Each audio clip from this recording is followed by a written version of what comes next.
ministro afirmou que os indícios apontam para Edgar Gomes Corona, dono da rede de academias Smart Fit. Nessa conversa, o empresário manda mensagens com ataques ao presidente da Câmara, Rodrigo Maia, e João Amoedo. No texto seguinte, no grupo de mensagens, Edgar Corona diz: "Temos de impulsionar estes vídeos. Precisamos de dinheiro para insistir em MKT. Possivelmente quis escrever que precisava investir em marketing."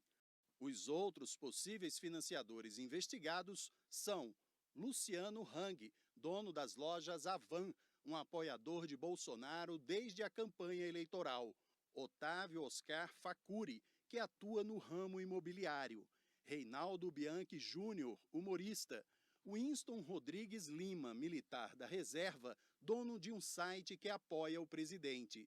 A investigação identificou também uma lista de 11 blogueiros, entre eles Alan Lopes dos Santos, de Brasília. Segundo a decisão, os perfis influenciadores nas redes sociais de blogueiros selecionavam um tema e começavam os disparos de mensagens falsas. Depois, os seguidores desses blogueiros criavam uma hashtag para multiplicar o ataque pelas redes sociais. O ministro Alexandre de Moraes afirmou que as postagens são inúmeras e reiteradas quase que diariamente. Há ainda indícios que essas postagens sejam disseminadas por intermédio de robôs para que atinjam números expressivos de leitores. O ministro afirmou que toda essa estrutura, aparentemente, está sendo financiada por um grupo de empresários que, conforme os indícios constantes dos autos, atuaria de maneira velada, fornecendo recursos das mais variadas formas para os integrantes dessa organização. Que há um grupo de empresários autodenominado de Brasil 200 Empresarial, em que os participantes colaboram entre si para impulsionar vídeos e materiais contendo ofensas e notícias falsas, com o objetivo de desestabilizar as instituições democráticas e a independência dos poderes. O ministro reforçou: todos esses investigados teriam ligação direta ou indireta com o chamado Gabinete do Ódio, nome dado por parlamentares ao grupo que atuaria dentro do Palácio do Planalto, organizando ataques a pessoas e instituições pela internet. Alexandre de Moraes afirmou: as provas colhidas e os laudos periciais apresentados nestes autos apontam para a real possibilidade de existência de uma associação criminosa, denominada nos depoimentos dos parlamentares como Gabinete do Ódio, dedicada à disseminação de notícias falsas, ataques ofensivos a diversas pessoas, às autoridades e às instituições, dentre elas o Supremo Tribunal Federal, com flagrante conteúdo de ódio, subversão da ordem e incentivo à quebra da normalidade institucional e democrática. Carla Zambelli e... Não se pode censurar, não se pode restringir a liberdade de manifestação, a liberdade de imprensa. Agora, as pessoas devem arcar com as consequências de seus atos. Não é possível que novas formas de mídia se organizem de forma criminosa, com finalidades de propagação de discursos racistas, de discursos discriminatórios, de discursos de ódio e de discursos contra a democracia e as instituições democráticas. Uma vez que ofendam, uma vez que pretendam desconstituir o regime democrático, uma vez que pretendem instigar discursos de ódio, devem ser responsabilizados. Terem seus lares invadidos por exercerem o seu direito à liberdade de expressão é um sinal que algo de muito grave está acontecendo com nossa democracia. Depois, Bolsonaro compartilhou um vídeo com a legenda "A liberdade de expressão segundo o ministro Alexandre de Moraes". No vídeo, o ministro diz que, abre aspas, "quem não quer ser criticado, quem não quer ser satirizado, fique em casa, não seja candidato", fecha aspas. No vídeo, Moraes afirma também que, abre aspas, "querer evitar isso por meio de uma ilegítima intervenção estatal na liberdade de expressão é absolutamente inconstitucional", fecha aspas. Por fim, o presidente declarou que, abre aspas, estamos trabalhando para que se faça valer o direito à livre expressão em nosso país.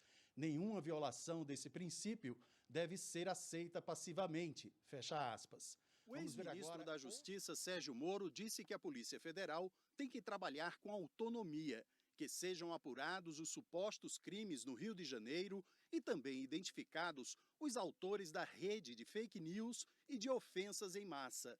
Moro lembra que, diante das denúncias de interferência na PF, o ministro Alexandre manteve os delegados que estavam na investigação e postou o print da mensagem que ele aponta como prova de que o presidente queria interferir em investigações da PF. A conversa, revelada pelo Jornal Nacional, ocorreu um dia depois da reunião ministerial.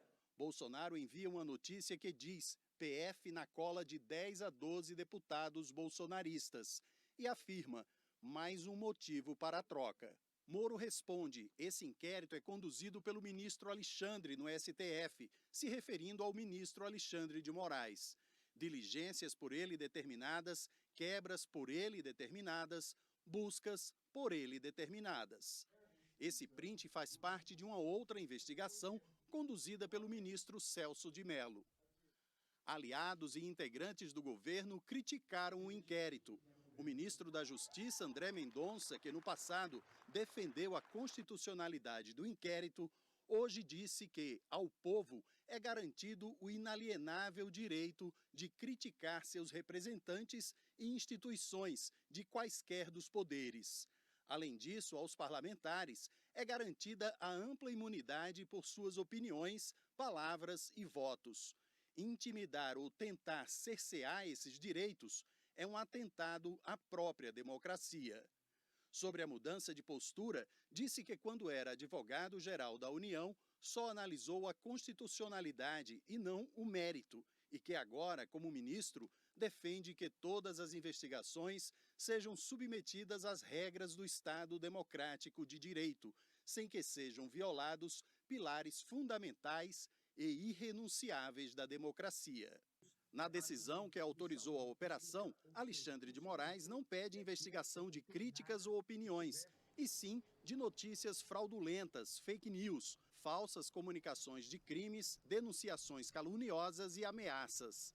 O senador Flávio Bolsonaro disse numa rede social que chegamos ao tempo em que se investiga fatos que não são crimes para se obter provas que não são válidas e que juristas têm sido unânimes em afirmar abuso de autoridade.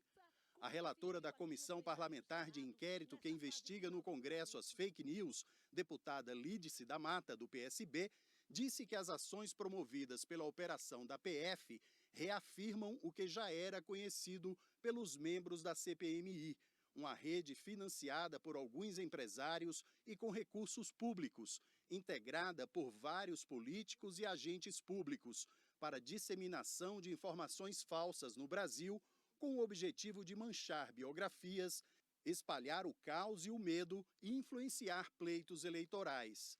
O presidente da Câmara, Rodrigo Maia, disse que a decisão do ministro Alexandre de Moraes não afeta a liberdade de expressão. Ninguém quer reduzir a liberdade de imprensa, a liberdade de expressão, nada disso. Agora, o que não pode é essas estruturas estarem sendo usadas contra as instituições democráticas. O presidente do Senado, Davi Alcolumbre, disse que as notícias falsas não minam apenas as instituições, os políticos ou as celebridades. Elas contaminam a sociedade como um todo, ofendem qualquer cidadão, distorcem qualquer fato e comprometem a liberdade de expressão, que é o princípio básico da democracia.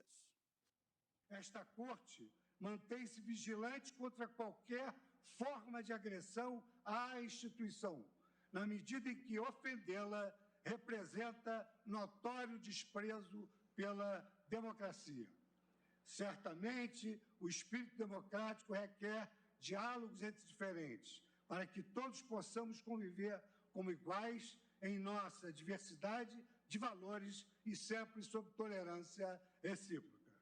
Imbuído desta ponderação, este Supremo Tribunal Federal, no exercício do seu nobre mistério constitucional, trabalha para que onde houver hostilidade, construa-se respeito. Onde houver fragmentação, construa-se diálogo.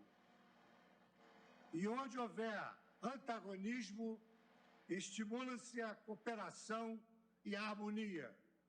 Nós, do Supremo, estamos aqui, trabalhamos e existimos pelo povo brasileiro. Eu até entendo quem tenha uma postura mais moderada, vamos dizer, para não tentar chegar a um momento de ruptura, a um momento de cisão ainda maior, um conflito ainda maior. Eu entendo essas pessoas que querem evitar esse momento de caos. Mas falando bem abertamente, a opinião do Eduardo Bolsonaro não é mais uma opinião de si, mas sim de quando isso vai ocorrer. E não se engane, né? As pessoas discutem isso. Suspender esse inquérito não basta, gente. A gente vai ter que correr atrás para punir, porque isso daí chama-se abuso de autoridade. Enquanto policial federal, se eu pego a minha arma, boto na cara de alguém, de uma pessoa inocente, eu não tenho jeito de fazer isso. Isso é um crime. Os ministros do STF, o ministro Alexandre de Moraes, o que ele fez hoje é um crime. Quando chegar a um ponto em que o presidente não tiver mais saída e for necessário uma medida enérgica, ele é que será taxado.